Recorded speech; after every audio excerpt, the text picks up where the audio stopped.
Very good evening to one and all present here in this virtual meeting.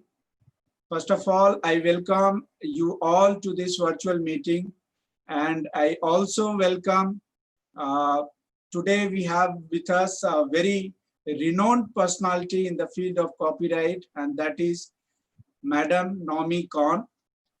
I request all the participants who are joining today in this virtual meeting to join me to welcome Madam Naomi Khan. And I would like to brief about her before we start the session. Madam Naomi Khan is founder and managing director of Naomi Khan Associate. She is one of the UK leading expert in copyright, data protection and GDPR, rights and licensing. She is the founder of Naomi Khan Associates and has been supporting the public, corporate, education and charity sectors on right management and right exploitation for the last 20 years. She is the former chair, Libraries and Archives Copyright Alliance, LACA, from 2013 to 2017. During this period, she led the reform of the UK copyright laws on behalf of the cultural heritage sector, resulting in new UK expectation to copyright in 2014. She has also regularly represented the interest of the sector to UK government ministers, and she regularly sits on government advisory groups from 2002 to 2007.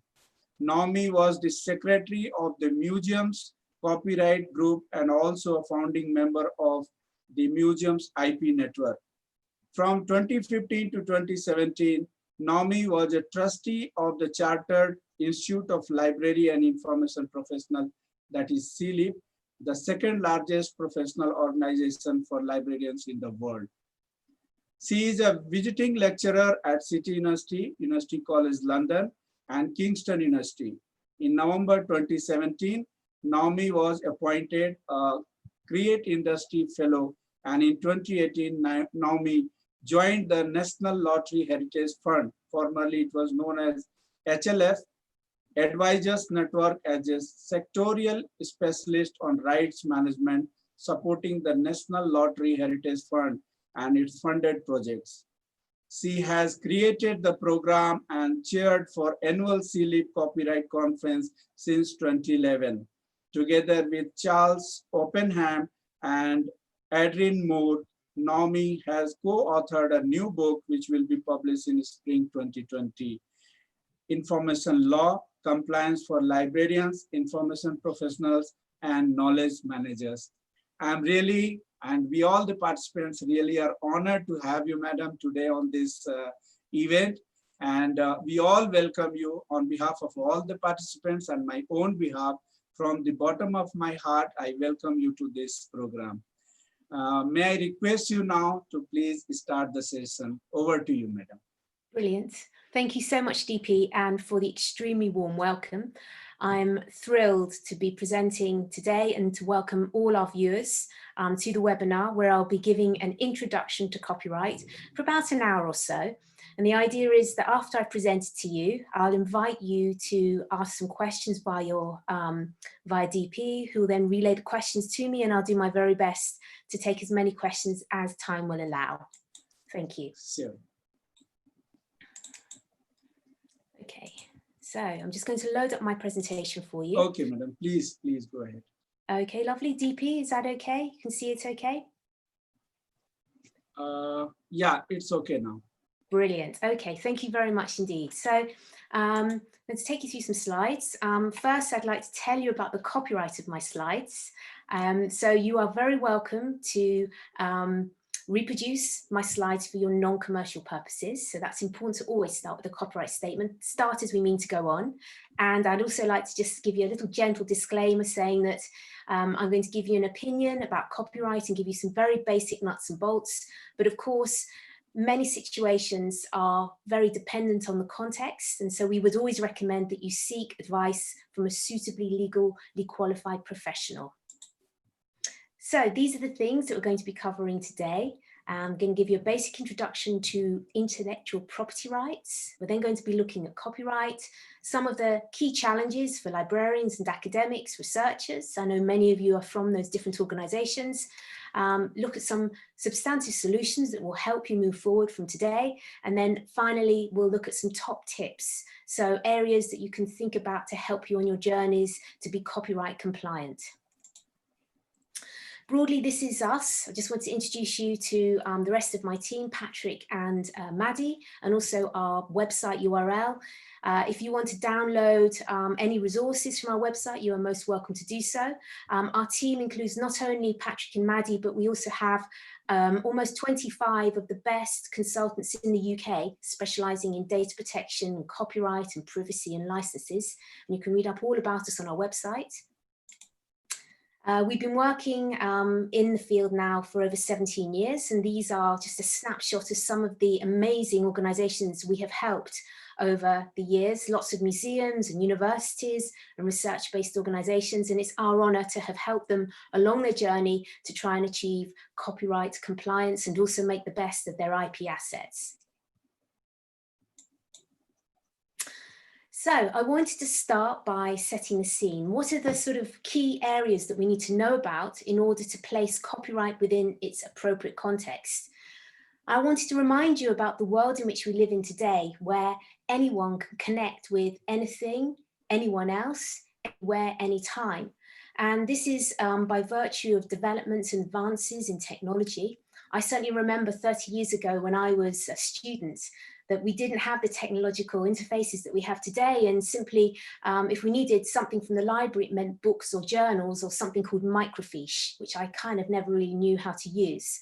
And today, of course, everything is electronic and electronic resources, and for those librarians of you, we're reliant on our access to e-content and e-resources. And for academics, certainly we're looking more and more at how we can engage with our users now more than ever in an online space. And so what I wanted to remind you about is that the shifts in technology have also shifted consumer behavior and expectations about what our users and our clients and our customers expect to get from us in terms of supporting teaching and learning and resources, development and research pathways. It means that the role of the librarian and information professional has also fundamentally changed over the last 10, 20, even the last 5 years, and will continue to change. The trajectory to technological change isn't that we're at a certain point in time and we're going to stay there. Technology is only going to continue to develop in its advancements. I also wanted to remind you about recent developments and how those have changed how we do things. And I'm going to mention COVID-19 because certainly as a small company, and I know all my colleagues across library and information services and universities, we have all had to change in a very short space of time how we connect with each other and how we connect with our customers and our students and our consumers. And this has actually resulted in 3 systemic shifts. Number 1, we're using our own devices now more than ever before. Second of all, we're using different types of platforms of delivery. For example, cloud-based video conferencing technology is being used more than ever before. This year, this quarter, Zoom particularly reported its biggest sales ever. I can certainly say that we're amongst many who quickly purchased the Zoom subscription when COVID hit, so we could transfer all our services into an online space.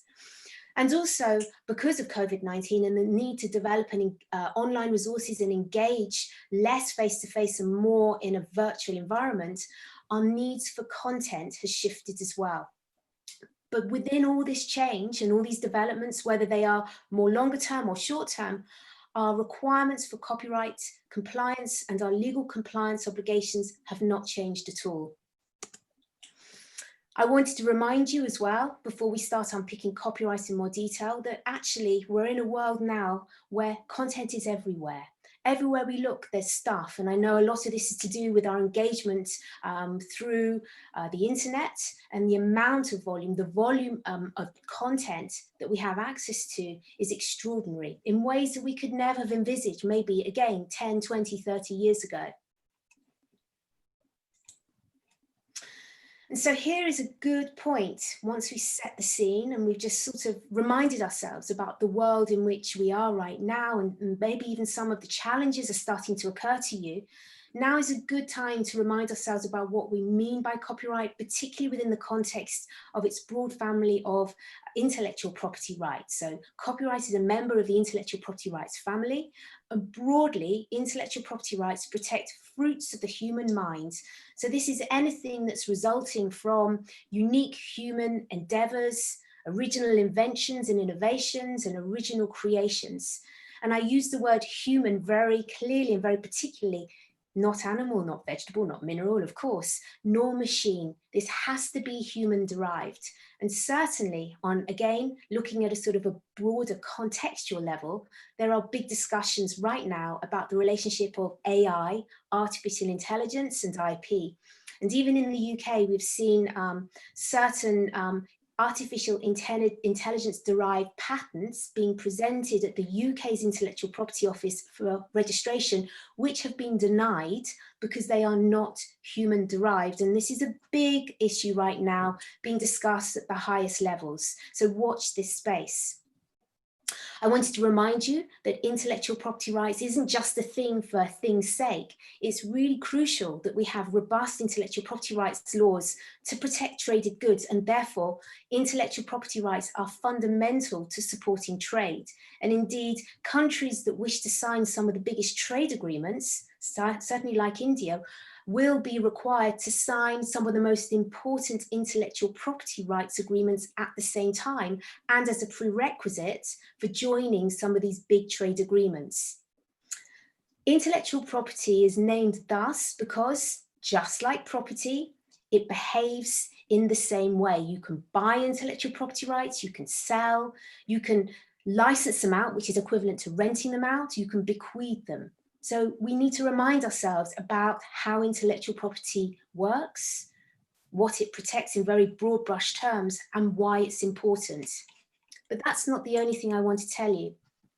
I want to tell you more about copyright, and we'll pick up on that in more detail through today's webinar, but also mention some of the other members of the intellectual property rights family. And you'll see from the slide that some are automatic, like copyright, and also performance rights, which protects individuals who appear in audiovisual recordings. But there are others like trademarks and design rights and patents, which to get the full benefit will family, a blend of automatically protected rights, which arguably are not as powerful as the ones that you register.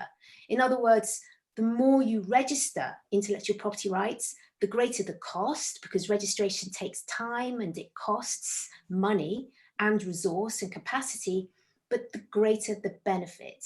So the more valuable your product or your invention is, the more you would look to registering your intellectual property rights. But that's a whole nother webinar I could run for you. We're focusing today on copyright.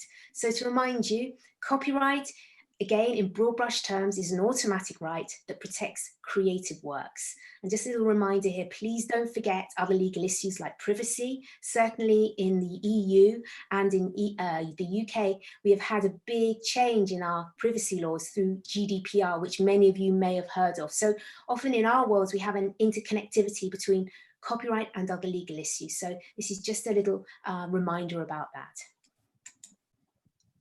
So why is IP important other than what we said already? Well, we need to be aware of IP because we need to respect other people's intellectual property rights. And there are penalties of all shapes and sizes if we don't. But also, it's a combination because not only do we need to remind ourselves about other people's intellectual property rights, not infringing their rights, but also we will also have organizational assets for which IP will be relevant to us in terms of our ability to make money from our derived IP. So IP can underpin our business models. It can support our strategic objectives of sustainability or resilience or standing on our own 2 feet. And what we're seeing as well now, and this is very interesting in the COVID crisis, some organizations are having to identify and value their IP assets because they need to find something to base financial leverage on if they're looking, for example, for company loans. So this has become an even more important issue that we understand what IP we have, how much it's worth, how it can support our business models, but also how much value it has to support perhaps other types of activities we need to be looking at today. So I'm going to begin our journey on copyright. So you've had a broad introduction to setting the scene and into other types of intellectual property rights. And now we're going to be looking at copyright. And I wanted to let you know that far from it being something that's very new, copyright is extremely old. In the UK, we have some of the oldest derived copyright laws. And in the UK, we have the Statute of Anne as being the first significant copyright law in the world, going back to the year 1709. So a significant development. And this was simply because publishers who had benefited very much from the Industrial Revolution in the UK back in the 15th century and the development of the printing presses wanted to have harmonized laws that protected their investment, i.e. the published book, for example, the St. John's Bible, which needed protecting. So copyright laws in the UK derived from publishers who wanted to protect their business models. And this is actually a real photograph of the Statute of Anne, which I went to see at the Parliamentary Archives, and many thanks to the Parliamentary Archives in the UK for being able to show me this. And also, I was very privileged to see the 1911 Copyright Act, the 1956 Copyright Act, and the 1988 Copyright Act side by side. And for a copyright geek like me, it was very, very happy days that I could see all of the original documents. So when we think about copyright protecting creative works, we need to remind ourselves as well that we are all creators, and this particular image is thanks to Birmingham Museums Trust, who have made this image and many, many other images available for reuse with no restrictions at all. So a very good place to find content you can use for free. But whilst we are all creators, and when we think about being creators, we also need to remind ourselves that we are also publishers through social media interfaces. So today, more than ever before, it's easy for us to take our own photographs of things we see around us, or paintings or drawings, and then publish them instantaneously. So whilst we are all creators, we also are users of other people's copyright work. So our feet stand on both camps. We're both users of other people's stuff and creators of our own copyright works. So what does copyright mean exactly to us? Well, it means that if we're a creator of a work, a painting or a drawing, even a text, something like that, we have the exclusive right, so we have the only right to allow other people to reproduce what we've made. It's our right, it's our benefit. I guess you can see it as a reward for coming up with something that's original, that no one else has done before. It then means that if we want to use something that someone else has done and they're the copyright holder, we have to respect that they too have those exclusive rights. So there's a lot here about mutual respect. Now, to give you a little bit more information, and I know most of you are joining us today from India, I have given you a link to the Copyright Office in India, and I've also referenced your copyright legislation. So to remind you, if you know already, or for those of you who haven't been aware of it, there are lots of different acts that India has. The 1957 Act, and it's been amended 5 times since then. The latest iteration was in 2012. So please read up about this afterwards so you can find out more about Indian copyright law in detail. Today I'm sticking to general principles, but I will be referencing other nuances relating to Indian copyright law as we go through our webinar. So what does copyright protect? We've sort of starting to understand some basic key principles. We need to remind ourselves that copyright doesn't protect ideas. So if you have an idea to do something in your head, to paint that painting you've always painted, to make that sculpture you've always wanted to make, or to compose that piece of music you've always wanted to compose, there's no copyright in the idea.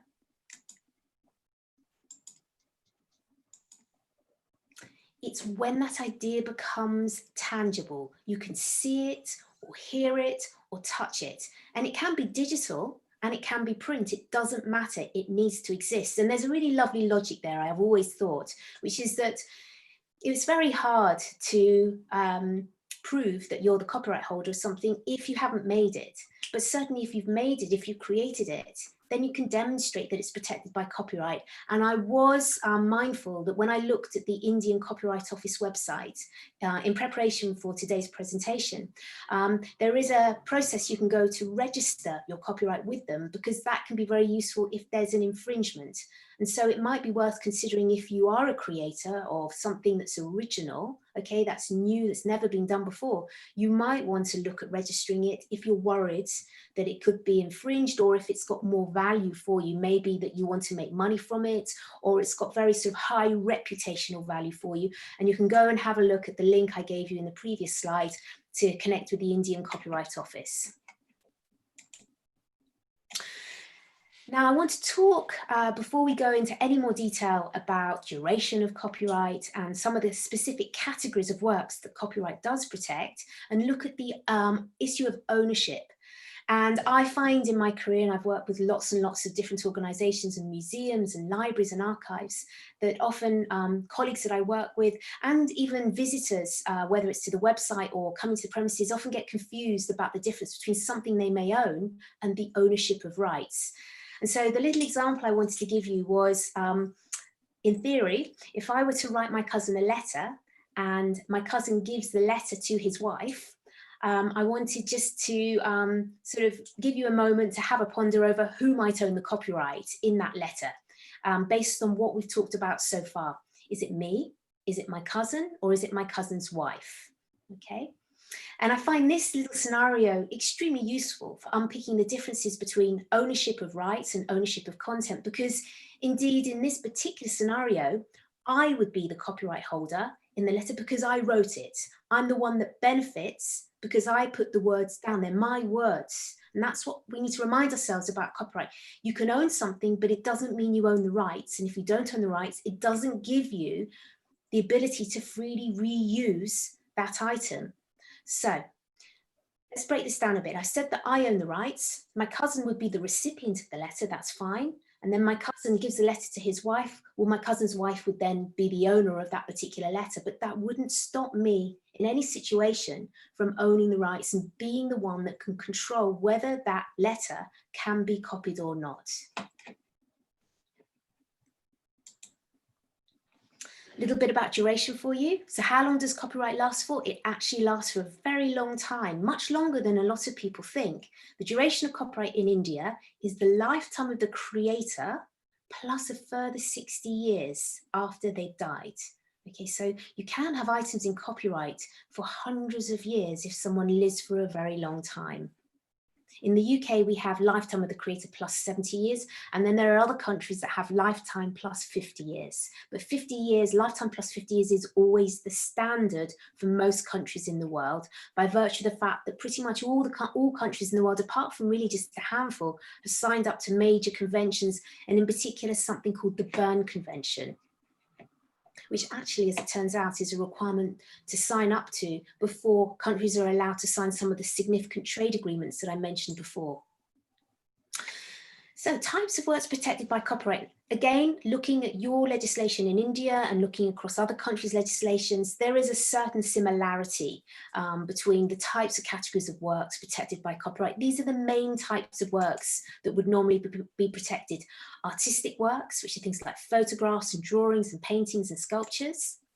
Musical works and musical compositions. Films, audiovisual, that could be documentary films, it could be commercial films, amateur films, it doesn't matter. The point being that they need to be original, that the same thing hasn't been done before. Because as you remember me saying, copyright is like a reward for coming up with something that no one else has done. Literary works, that's text-based, that could be published or unpublished, letters and journals. I work with the Imperial War Museums, and one of the sites is the Churchill War Cabinet Rooms, and we have there some of the letters written by Winston Churchill, which of course would be his family's copyright. We have other categories of works protected by copyright. Dramatic works, that might be a screenplay, or that could even be instructions for actors who are enacting certain emotions on screen. Typographic arrangements, which is the layout. That could be the layout of a book or a document or even a website. sound recordings, recordings of people talking, oral history recordings, recordings of music or sound effects, and finally broadcasts. So under Indian copyright law, there are variations of this, but there are an awful lot of similarities as well. And it's worth checking your own country's legislation to find out specifically what's protected under your own copyright laws. So a little refresher before we move on with the presentation today, to remind you about the difference between the owner of the content and the owner of the rights, and also to understand what it means to have this exclusive right as the copyright holder. And it means if you're the copyright holder, you have the exclusive right to control other people copying your work or broadcasting or performing it, renting it out or licensing it is a term we use, and we'll come back to that term as we go through our webinar, making it available to the public and communicating it to the public. So to be clear here, putting something online without permission from the rights holder, from the copyright holder, would be a restricted act, and you would need to ask permission in order to do that, and that's communication to the public. Now, counterbalanced with these exclusive rights, and in Indian law, you have a combination of both fair dealing and fair use exceptions, which I'll be referring to later. And in other countries that are represented by people watching this presentation today, you will also have either some kind of fair dealing exceptions to copyright or a fair use regime, or indeed like India, some kind of hybrid. And these are the balances built into your legislation or legislative framework that provide, on the one hand, the exclusive benefits to rights holders versus certain limited types of uses of those works that are seen to support the public interest, the greater good, support education and culture and research. And every country will have something like that, some more than less. As DP kindly read out at the beginning, in the UK we had some copyright law changes in 2014, which actually saw the UK move from being, I'd say, behind other countries in its exceptions to copyright to being ahead, to such a degree that some new copyright legislation coming from Europe is very closely based on what we have in the UK. Now, with all of this, we're not just talking necessarily about one layer of copyright, we can be talking about multiple layers. So if you look at the central screen in front of you, you can see that all the different categories of works are listed out, but we can have also other types of intellectual property rights and indeed other types of legal issues associated with maybe content we want to reproduce or content we want to put online. Good examples are photographs of people, where you might have copyright in a photograph and you may have rights associated with the individuals appearing in those photographs. Anyone who's watching us from the EU and is subject to GDPR would need to be mindful that living identifiable individuals would also be covered under data protection laws. So some issues, and this is perhaps why many of us lack confidence in copyright. On a very basic level, the principles of copyright make sense and they're very sound, but how it applies then in the technological environment in which we operate becomes more complicated, and how it applies on an organization by organization basis, how it applies to the really sometimes very unique items that we wish to reproduce or create, then means that we have other layers of complexity that we need to understand. So what I've tried to do is to break these down into issues, and then later on in my presentation to give you some of the solutions to try and understand and to create a pathway for you moving forward. So the first issue I wanted to bring to your attention was the issue of multiplicity, which is that, as I said and as I demonstrated, we often have different layers of IP and other types of rights happening, and the more layers of rights, the more rights holders that might involve, the more time it's going to take you to understand and unpick those rights and perhaps deal with the rights, and the greater the cost. So the more complex the media, and we have a lot of complicated digital media, complex, comprised of different elements that we may wish to reproduce that other people have created, the more time it's going to take us to clear the rights. Another aspect of multiplicity that we have, which is actually more of a sort of a function of the nature of the organizations perhaps represented today, watching today's YouTube broadcast, is that in any one organization, there's going to be a whole range of different types of activities that are taking place regarding content, and therefore will touch upon copyright issues. That could be commissioning of content, creation of new content, publishing, and sharing. And then if you think about all the different departments you might have, a marketing department and a research department, a comms department, an exhibition department, a teaching department, a technology enhanced teaching department, there's much content flowing around your organization with many different copyright issues. And how we store information about both the content and the rights issues associated with it, indeed whether we do at all, can be variable, but many of us are using multiple types of systems to record that information. So far from there being one system that records all the content we're commissioning and creating and acquiring that might be deposited with you or on loan to you or you're lending out or whatever it is, and the information associated with it, we often keep that information in different places, and some people keep that information on their email systems and on their C drives. Unless you're massively lucky and have a digital asset management system where you can have everything stored in one place, most of it is scattered around the place, makes it much harder to track.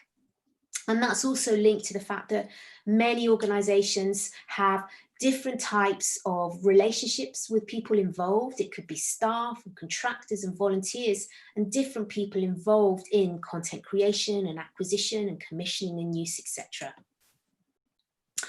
I wanted to bring a second issue to your attention, which is the connectivity, and simply to say that much in our experience and with many of the organizations we work with, staff are actually pretty good at dealing with copyright pretty well.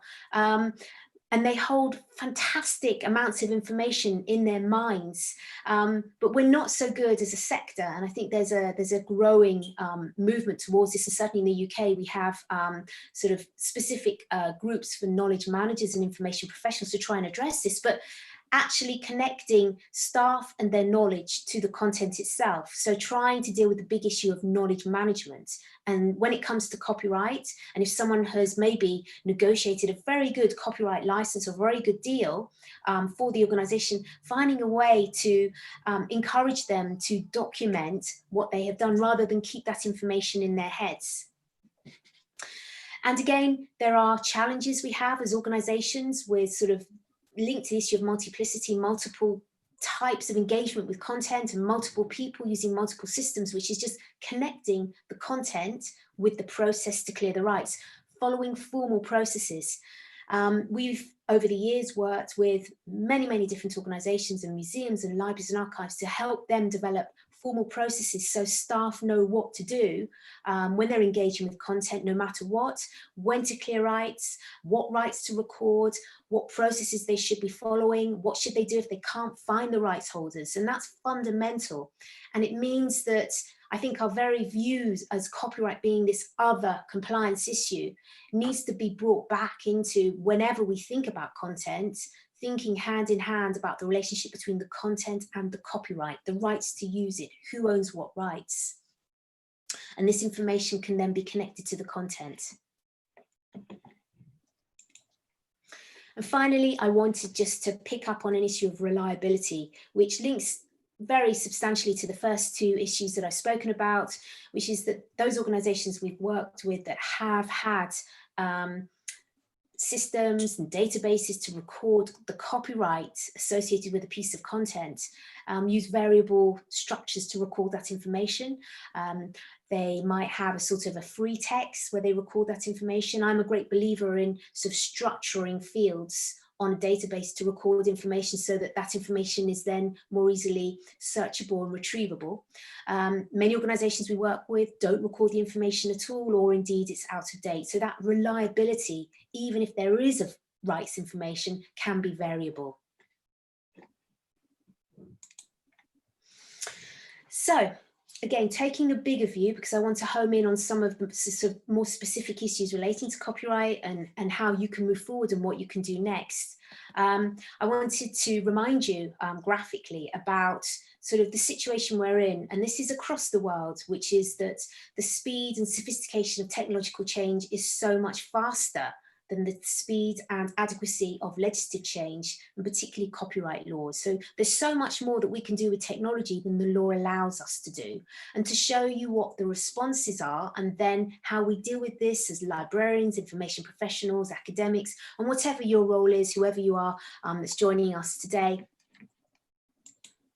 So responses to the difference, the discrepancy between, on the one hand, the speed of technological change versus the adequacy of, say, copyright law specifically, are that when there's more that you can do with technology than the law allows you to do, the first thing you probably would do would be to seek permission or seek a license. So you'd go to the person whose stuff you wanted to use in an innovative way, and you say, can I have permission, please, to use the stuff for which you are the rights holders, or you're representing the rights holders? That would be the first response. The second response, typically, that we see is using or relying on an exception to copyright. And I've already mentioned that in India, we have a hybrid of fair use and fair dealing. So something like quotation or educational uses, and I've got a slide in a few moments where we can look at those in more detail. Some of us are faced with thinking about risk management. I've done a lot of work in the UK looking at something called Orphan Works. And these are works in copyright where you can't trace the rights holders or they're unknown, and giving advice and support to many national museums, for example, about how they can make those works available online, and thinking about the role of risk management. Another, and we'll talk more about that in a bit, another response to the discrepancy between, on the one hand, the speed and sophistication of technological change versus what the laws allow us to do, is some people just don't do anything. And there is a lot of risk aversion because there's fear. I think that there's a lot of a lacking of confidence and also skills, which is obviously the two are interconnected. And we have done a lot of work over the last 20 years to try and redress some of that and help staff become more confident in understanding what their requirements are, and to give them sort of help resources to move them forward. And then finally, I think the response that we see are sort of not as much, fortunately, is breaking the law. That, you know, the other response to the frustration, perhaps, that whether it's academics or researchers or our colleagues in the cultural heritage feel, can be perhaps breaking the law. As I said, it's not as not as widespread as not using something at all, but it is a noted response. So how does that make us feel? What are some of the risks associated with particularly breaking the law? What would that mean? What would that result in? We can sort of perceive them as operational risks. We can see them as a result of us giving the wrong advice. We can see them resulting from enabling more copying than we should, or using things without permission. And also the people that we support, maybe that if we break the law, then it might mean that they end up copying more than they should, or using items in ways that they shouldn't, or perhaps viewing or downloading the wrong type of material. And what's the impact of this? What might happen if it goes wrong?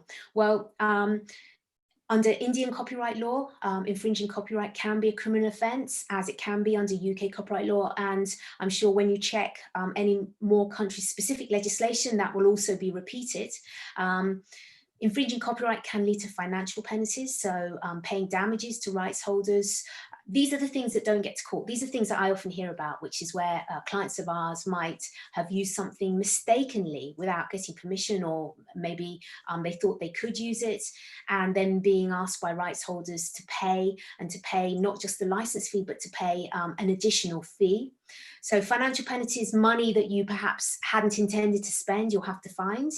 Many organisations are concerned if they break the law, that there will be bad reputational impact, that it will float a bad light over what they're doing. There may be operational disruption, and that could result in resources that may have taken some time to put together having to come down, or disrupting certain teaching or research-based practices because what you're using, you're not allowed to do. It takes time to make things better. So even if it's just an apology to the rights holder is enough, it still requires someone's time and energy to apologise in the right way.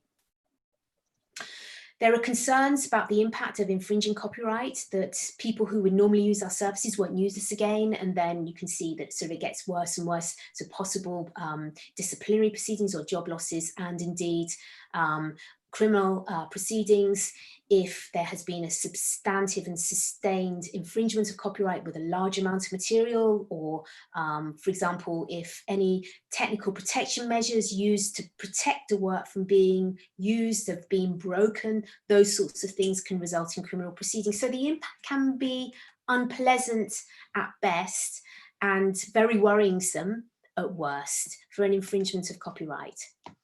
So what are some of the solutions that I can suggest to you to make your lives easier, to give you some kind of pathway to remaining on the right side of the law, not worrying so much about copyright, and getting moving ahead with the projects and activities that you want to do in a legally compliant way? Well, I said that I'd be looking more at fair dealing and fair use under Indian copyright law. And India has, as I said, a hybrid approach where there are certain types of uses that can be done under fair dealing for private or personal use. This would include research, certain education activities, criticism and review, or reporting current events, so sort of news-related activities, and giving a lecture in public. It doesn't mean that anything can happen. It doesn't mean that every activity online is okay, or indeed any activity online is okay. It doesn't mean that someone else's copyright work can be copied and sold, or posters made or placed online. So there are real restrictions, but this gives wiggle room. It means for certain worthy activities, there are some defences to copyright law, and this is nicely balanced by, as I said, the hybrid component, which is fair use based very closely on a US model. So I'd like you to remember the exceptions to copyright, because we're covering a lot in today's webinar. I would strongly recommend that for those of you based in India, if you would like to follow the link that I provided here, and those of you based in other countries, if you can check your own country's copyright laws to look at the exceptions to copyright. Certainly in the UK, with our changes to copyright law in 2014, one of the really useful exceptions to copyright is a quotation exception, where you can use an extract of someone else's copyright work for illustrating a point. You can only really use as much as you need, but it's an extremely useful exception, and many other countries in the world will have a similar quotation exception, but you need to check. And I'd also like to just stress the point here that exceptions are based on where the user is geographically based. So if you're based in India, you'll be subject to the Indian legislative regime. If you're based in the UK, you'll be based on, your understanding of copyright laws need to be based on the UK copyright law in place, and wherever else you are as well. So please check your own country's copyright laws. So solution number 2, how can we find content that it is okay to use? And one of the biggest recommendations I can make is to find content that's licensed out under something called a Creative Commons license. Now, Creative Commons was established well over a decade ago in the US by Professor Lawrence Lessig. He set it up as a not-for-profit, and what he wanted to do was to try and find a solution for people like us, users of other people's copyright works, and also creators who wanted to share their copyright works. So he established the Creative Commons in order to set up and create 7 different licenses. These licenses range in different permissions, and the 7 license types enable a copyright holder, someone who owns the copyright or has permission from the copyright holder, to attach a license of a particular flavor to their copyright created work. And that means that anyone else who comes across that content with the little badge or the license attached to it knows how they can use the work without having to go back and ask for permission, because permission is already granted.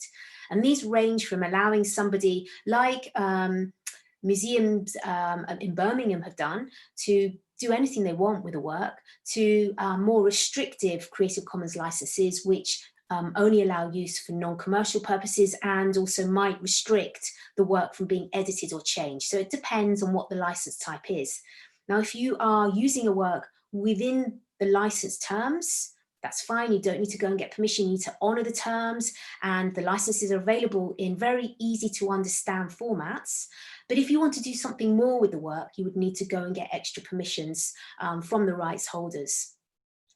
The little caveat about Creative Commons licenses is simply to just be aware that although most of the content that you'll find under Creative Commons licenses is probably okay to use, if something feels that it's too good to be true, it probably is. And what you would probably need to do is a few further checks to make sure that the person who's put the license on that piece of content actually has the authorization to do that, or the authority to do so. You can do some simple image reverse searches in order to check that out, but it's about reassuring yourself, because if you then subsequently use content licensed under a Creative Commons license and the person who's put that license on it doesn't have the rights, you yourselves will be infringing rights. Now, a way around this, beyond what I've suggested already, is go to recommended sources of content. And I've given you some links here. These are 3 of my favorites. One is Art UK. It's a UK-based charity which has worked with many, many museums and collections across the UK to create this fantastic sort of repository of content, and has to date over 250,000 images on its website, many of which can be used under a Creative Commons license. Now, it's been my honour to have worked with Art UK from the beginning of the project, and I work with them on a license picker. So this is a functionality of their website where you can go online, look through their website, and then if you have a particular Creative Commons license type of content you're looking for, indeed, or just want to see all the Creative Commons license content they have on their website, you can use the license picker in order to help you do so. So that's got some fantastic stuff on there that you can use and is an authoritative source of content. So you don't need to worry that you can use that content or not, only within the terms of the license, of course. My second recommended source of content is Wellcome Collection Images, and they have hundreds and hundreds of thousands of different images available under 2 different types of Creative Commons licenses. One just requires you to credit the source and credit any rights holders, and the second requires the crediting, but also restricts use to non-commercial uses. But certainly those of you who are working, developing online resources or supporting your colleagues and staff creating online resources, it's a fantastic source of content. And then my final recommended source is Europeana, which is a European Commission funded initiative for European cultural heritage organisations in order to provide a one-point access to all their content, much of which is available under a Creative Commons licence. So 3 fantastic sources of content for you to use, which should give you confidence in understanding that you're compliant with copyright, and as long as you stay within the licence terms, reduce the resource and issues that you will have to think about in terms of clearing rights. Okay, 3 more suggestions from me in terms of finding content it's okay to use. Linking to stuff, okay? Be clear and be sure that what you're linking to, you can legitimately link to it, so that if it's on a website or on YouTube, that the person who's put it up there had the rights to put it up there in the first place, number 1. Number 2, that it's still live. And third of all, that if you're getting it from a website, you're linking to a website, there's nothing in the terms and conditions of the website that preclude you from linking to it. And then the 4th obvious thing is, if something's behind a paywall and you want to link to it, don't break the paywall in order to get to that content, because you're going to get into lots of trouble for that. But if you don't have to go via a paywall, it's publicly available, there's nothing to stop you from not linking to it. Certainly that gives you more opportunity. And if you really want to make sure, please contact the owner of the website, and you can just double check that through. 3rd point for me is create your own stuff. And this is all about what copyright was all about at the beginning. It was all about trying to create a framework for business, protect creators, but also create an incentive for us and you and me to create our own stuff. So if you can't use something, if you can't find it and there's something you're looking for, go out and take your camera and take your own photograph and create your own copyright protected photograph. And finally, you can always think about commissioning someone else to create content for you. But remember, if you do commission someone else to create content for you, unless they are an employee, a member of staff, they will own the rights in what they've done for you. So you must make sure you have a contract with them that clearly stipulates who owns what rights and what you can both do with the content that's created. You can't ignore that. My 3rd solution, getting permission. So if you like, think about this sequentially. look at getting an exception first, or trying to find content you can use. Then think about, if none of those apply and you really want to use something and you know you can't, these are some tips for getting permission. So give yourselves time. If you've got to run around trying to find the rights holders, sometimes they don't answer very quickly. Sometimes you might have tight deadlines. The earlier you start the process, the easier it is for you. Build copyright compliance and tracing rights holders and licensing into any of your resources, extra capacity, your budget planning, your project initiation documents. Be clear about what you want to use and how, because if you do find the rights holders and you're uncertain, that's also going to mean that you might end up negotiating a license that doesn't quite cover what you really need. So be clear about this. Again, think about this at the beginning. If you do come across content and you can find the rights holder, or maybe it's available already under a license, or you go to a big picture library like the Bridgman Art Library or Getty, read their licenses carefully. Make sure that you can comply. Make sure you understand what you can do and also what you can't. Check the durations of the license, check the territories, select and make sure that you have the right users noted and the right activities, because if your license doesn't cover all your purposes for what you really need, again, you run the risk of infringing or spending money on a license that doesn't quite cover all your uses. I'm a great believer and a great fan in negotiation. So give yourselves time to do that. If you are asked for a fee from the rights holder, from someone issuing a license, and you haven't got the money, tell them what your budget is. Push back. And you can push back quite hard and you can negotiate quite hard. That's okay. Try and think about if there are any deals that you can do. Maybe if you've got more than one piece of content where you can get a better deal for more than one piece of content, or maybe find out if there's someone in your organization who also wants to use that content.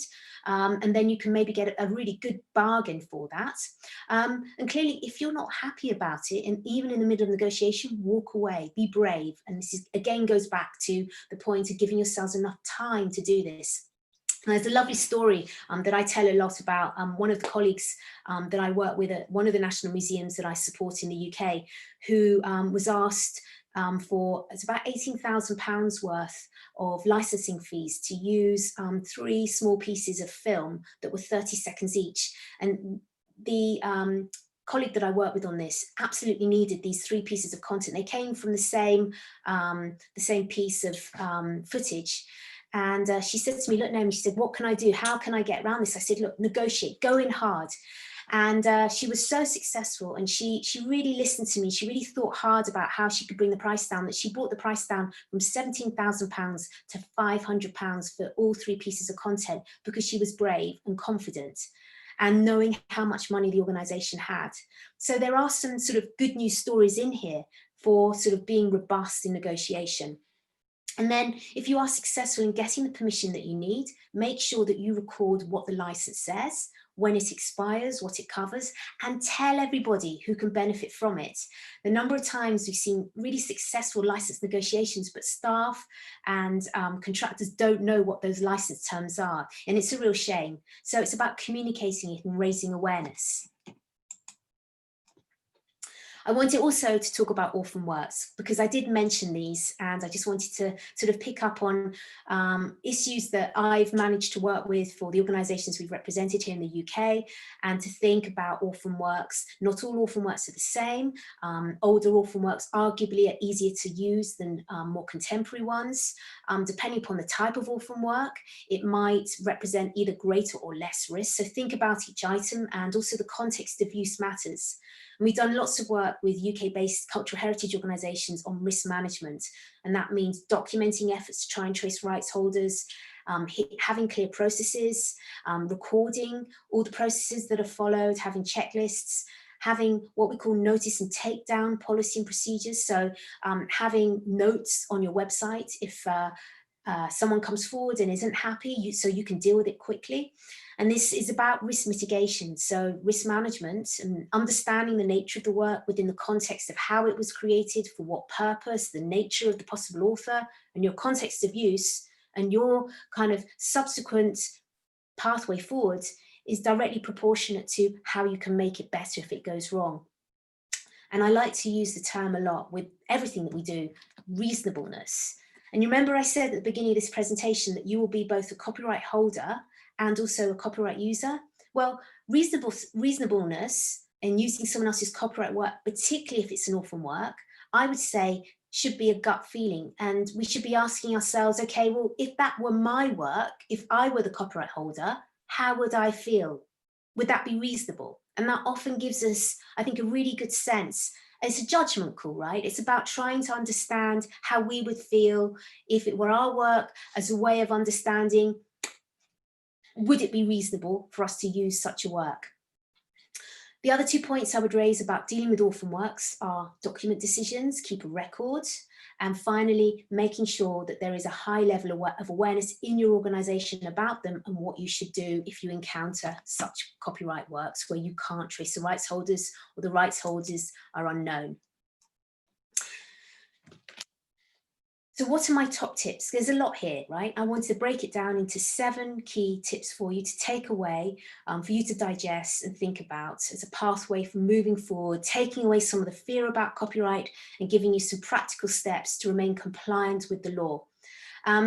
So number 1, think about how you can use and provide access to others and links to content that can be used, a bit like what I did for you, okay? It's not just about saying to people, you can't do this or you can't do that. I'm a great believer in supporting colleagues, students and staff by saying, okay, this is what the principles are and these are things you can do, okay? So number 1 is all about that. Second of all, think about the exceptions to copyright and fair use. Depending upon the jurisdiction in which you're based, you will definitely have them. Look them up, read about them, think about using them, and think about using them more. Now, some are a lot about using the sort of reasonable test and what we call risk management. They're not always clear-cut, but ask yourselves, under the exceptions to copyright, if I wanted to use something in this way, and if that were me, then it was my work, how would I feel about that? Number 3 top tips. Make sure you do seek permission if you need it. So if you want to exceed the terms of the license, or you find something and you don't know whether you can use it or not, or you definitely know you can't use it because someone represents the rights holders or there is a licensing body, make sure you do get the appropriate permissions and give yourselves, number 4, enough time to negotiate. And sometimes we might need to walk away or find something else. Number 5, build into your organisational procedures a risk management procedure for dealing with orphan works, because they are a reality. In 2009, I carried out, it was probably one of the world's first proper surveys looking at the impact and extent of orphan works, and this was in the UK. And at that point in 2009, we extrapolated that there were about 50 million orphan works in the cultural heritage sector. I don't believe that figure is realistic anymore at all. I think that's a mere drop in the ocean. I think there are hundreds and hundreds of millions of orphan works across the world's cultural heritage organisations, but even on the internet, because there are no regulations for people putting down on an image or associating with an image who the rights holder is and what can be done with the work. So you've got these amazing images floating around the internet that have no information. And far from them being free to be used, it's the opposite. If there's nothing on an image you find on the internet, the default is you can't use it, because if you remember, I said at the beginning of this presentation, copyright protection is automatic. It doesn't require registration. Therefore, finding an image without a credit line or information about reuse means the default is you can't use it. And this links to the potential of getting more and more and more orphan works. My top tip, number 6, there's lots here and there's lots to digest, but keeping your training of your colleagues and people you work with up to date is important, not just about understanding your requirements for legal compliance of other people's copyright works, but also so you can make the most of your copyright works, whether it's research papers, making sure you understand the relationship between yourself and maybe publishers, if you're a published researcher, the teaching resources that you create. Some of you may even have opportunities to make money from your copyright as well, but be aware about what it is, keep awareness and training high. And my 7th top tip is, again, if we want people to be compliant, we want people to understand what their obligations are, whether it's people we work with or have any type of interface, however remote it might be, virtual visitors to our websites, users of our online resources, our students, colleagues from different organisations that we may be working in partnership with, our clients, our visitors when we get back to more face-to-face engagement. Tell them what is okay. Be clear with them about what you expect from them. Don't expect that they know without you telling them. So be clear to them and articulate clearly what they can and what they can't do. So there's lots to learn here. There's more that we can do for you. We've got a full training program that provides lots of information about copyright and data privacy and IP, done in a very similar way. I'm the main presenter, but we have guests presented as well. You can engage with us anywhere in the world. That's one of the beauties now of us providing training online. And you will also get, as you have done today from me, really important practical next steps, very much geared to cultural heritage organisations, education establishments, libraries and archives. If you want to buy the book, there's always a book to buy. DP mentioned, thank you very much, DP. My book's actually going to be published at the end of this month. It was a little bit delayed because of COVID, but we're delighted that our publisher, Facet Publishing, which is the UK's primary publisher for library and information professionals, is now back fully operating, and we will be seeing copies. I think it's on the 26th of June. I've given you a link here. You can find out more. It's actually a book all about our company, the Nemicon Associates methodology for dealing with legal compliance. So it's something that's not out there at all, and looks both at copyright, data protection, and for those of you where it's relevant, freedom of information. But because, you know, we do so much work as a company in supporting our community, there's lots of stuff you can download from the Nemicon website. If you go to the resources page, there's loads of stuff available under a Creative Commons license. And I'm very proud of that we actually not just provide access to authoritative resources that we've written, checklists and templates and fact sheets, but we've provided them under a license for you to be able to reuse them yourselves. And we ask that you credit us, and we really try and enable that reuse across our sector. So I wanted to thank you. It's about an hour since I've been talking. I wanted to thank you, DP, for inviting me to talk to you today. I wanted to thank all of you for joining me along the journey of copyright. It's the start of the journey, it's an introduction, but I hope that you found it informative and interesting and helpful, and has more than anything given you some things to think about to move you forward in developing your own confidence and the skills both of yourselves and the colleagues that you work with. So DP, if I could pass over to you and invite any of you to ask questions or to address any questions you may have asked as I've been talking. Thank you so much. Thank you very much, madam, for a very elaborative session. I think I request you to please stop sharing the screen so we can interact now.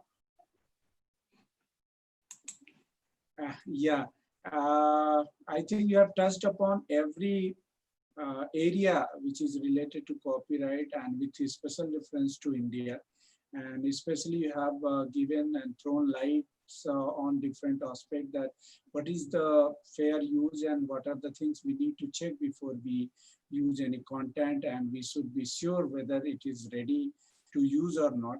And that is really very important for especially the researcher or whoever is original author of the content. Because it creates a lot of problem if you do not follow the copyright law. And thank you very much, madam. You have given a very elaborative information. You have discussed in detail. So first of all, on behalf of all the participants and my own behalf, please accept my sincere thanks and gratitude for your time and also for your talk. Now, may I just request all the participants to please share the, means you can ask the question, the session is open now. And one question, with your kind permission, shall I ask the question now, madam? Yes, please. Yeah, so one question is from Mr. Virendra Kumar Pandey. The question is that, is sharing taken picture by mobile or e-book, e-newspaper downloaded by the website is legal? The first question. Shall I repeat, madam? Yes, please. Yeah, this question is that, is sharing picture by mobile or ebook or e-newsletter which is downloaded from the website is legal or not? Is it legal to share a picture? Yeah, if he or she has taken the picture through mobile from ebook or website or newspaper or downloaded from the website. So whether it is legal or not. Okay, the answer is it depends on several things. And actually that's a lot of the answer to copyright and some of the complexity. It depends on what that photograph is going to be used for. So most countries in the world will have a proviso that allows for personal use or private study. So if that photograph is taken for private study, so that means that person who's taken the photograph just looks at it for their own research-based purposes. They don't give it to anyone else, they don't reshare it, they don't publish it, then under most legislative frameworks, and I believe under Indian copyright law, that would be okay. But if anything else is done with that photograph, if it's republished, if it's posted up on a social media website, then there may be problems, particularly if the terms and conditions of the e-resource that have been accessed say you can't do it. So the answer is it depends on the use, and also actually depends on quantity, because normally the use is a very small amount for personal use as well. Okay, Madam, the second question from Mr. Birendra Kumar Pandey. How to check licensed and what's the process to take the license? If I share a document without checking, what will happen? Okay, so how to check a license? So if there is, it depends if there is a license. The easiest thing to remember for the person who asked me the question is, remember when I spoke about what you're allowed to do and what you're not allowed to do? So if you assume that you can't do it, unless there is something that says you can, assume you can't. And if you're going to share someone else's article without their permission, and there isn't anything to say you can, then you need to be aware that you have, there's probably going to be, there may be a problem, but what could happen, well, it depends if they find out. If they do find out, they may not be very happy. It might cause tensions between you and them. If the article is published by a publisher, the publisher may not be happy. So I guess an example might be if you take an article by somebody and you post it up on another website like ResearchGate. Okay, if you do that, and you haven't got permission from either the author and or their publisher, and indeed it may even be your own article that's published that you want to put on ResearchGate, there will be a number of problems. Number one, you may be in breach of your own publisher's agreement with you in publishing something for you. And second of all, you may be in breach of the ResearchGate terms and conditions, because they will only want you to post stuff that you have permission to post. And then there can be impact. So if the researcher finds out or the publisher finds out, they may not be happy, they may fine you, and there may be sort of reputational issues as a result. So the answer is, for the second time today, it depends on what you're doing and whose stuff you're using, but the best kind of summary of my answer is be aware of the things you can't do, the restricted acts that I went through on this presentation, and assume you can't do it unless there is actually something that says you can. Okay. Thank you, Madam. Can I ask some more questions? Because a few more questions are there. Another question is from Sanmati Jitendra Jain, Mr. Jain. Can I scan course material and put them on my library website for students to read? Will it be legal? Can I scan the course material which is available in the physical format? So yeah. He's asking whether he can scan it and put it on the website for reading purpose for the students or not, for educational purpose. Okay, thank you very much for the question. So in the UK, most of our, say, higher education establishments, our universities and colleges, in fact, all of them will have a license with a collecting society called the Copyright Licensing Agency, which represents publishers. And they've negotiated a license which they pay money for every year in order to do things like that. So I know that in the UK, that's what they can do, but because they've negotiated a license and they've paid money, quite a lot of money, each university every year to do that, and then to also use, say, scans for courses, to enhance courses and to build online courses contained within a virtual learning environment, etc. I don't know what you have in place in India, but I would suggest that before I give you any more of an answer, it's worth checking to see if you have an equivalent collecting society or big agency that represents publishers, and whether your own organization has such a license in place. And if you don't have a license in place, to think about whether it might be worthwhile for you to get such a license to enable you to make those scans and to use digital copies and scans to support your internal activities. Okay, thank you very much, madam. Pleasure. Another question is from Mr. Randhir Kumar. He's asking, what is the difference between copyright creation and copyright registration? I think very Okay, so very good question. Thank you. So copyright arises automatically, and this is pretty much for every country in the world. If you create something that's original, unique, it's created by somebody, like they call it a natural person, it's a human being, and it's one of those categories of works. It could be artistic, literary, it's a type of work that has the potential to be protected by copyright. Copyright arises automatically and doesn't require registration. The US has a slightly different system, so just to sort of be mindful of that, but generally elsewhere, it's pretty much straightforward, it's automatic.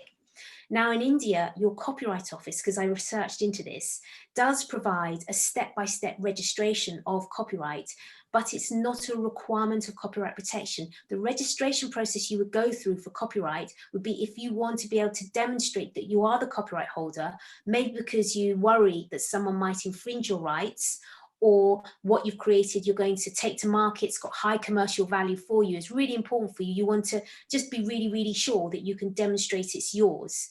That's what the registration process is in India. So it's not a requirement, it's an option, but you need to think about, I guess, the risks of someone infringing your copyright, and then the benefits and costs associated with an extra layer of registration. I hope that helps to clarify that. Thank you, madam. Last question, if you allow. And that is from Mr. Mohan. His question is that downloading e-newspaper is legal or illegal? It depends. Okay, I think because, that's yeah. It depends. So generally, e-newspapers, the business model. Okay, so think about it. If you were an e-newspaper publisher, you need to make money somehow, right? Because you need to pay your staff to create the articles. Normally, the e-newspapers, or a lot of them in the UK and elsewhere, will be available behind a paywall. And that means that people have to subscribe to gain access to it. And even the ones that aren't available behind a paywall will have restrictions that normally will allow people just to be able to read it on screen, but not do anything else, because anything else would then undermine their business model.